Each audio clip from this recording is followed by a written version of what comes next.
Alors après avoir collecté les données volatiles, maintenant on va passer à l'étape de l'analyse de l'image du disque dur d'un système Linux pour pouvoir trouver des preuves numériques contre un suspect et de savoir toutes les informations sur l'attaque et son déroulement en utilisant le fameux outil Autopsy. Alors l'outil Autopsy, c'est un outil qui est très connu et que chaque investigateur numérique est censé de savoir et de se familiariser avec. Cet outil, c'est un outil d'investigation numérique qui est utilisé pour enquêter sur ce qui s'est passé sur un ordinateur et il offre de nombreuses fonctionnalités identiques à celles des outils commerciaux d'analyse numérique. Il donne une interface graphique sur laquelle on va faire l'analyse par la suite dans l'étape du TP.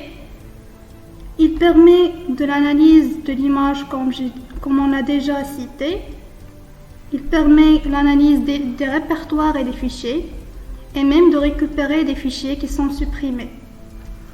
Il permet aussi de calculer le hachage pour s'assurer de l'intégrité de l'image et de générer des rapports. La machine qu'on a choisi à analyser, c'est une machine Linux qui a été attaquée en 2003.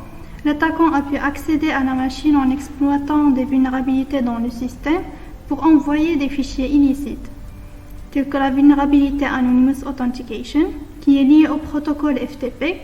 Cette vulnérabilité permet à tout utilisateur d'accéder à tout contenu public en fournissant un nom d'utilisateur et un mot de passe anonyme qui peut être une adresse email,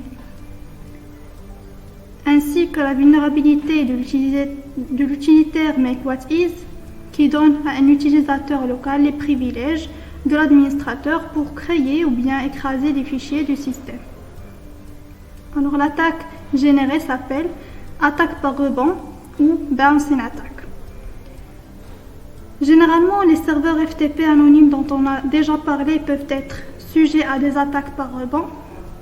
Ces attaques utilisent un serveur FTP anonyme comme relais pour se connecter à d'autres serveurs FTP.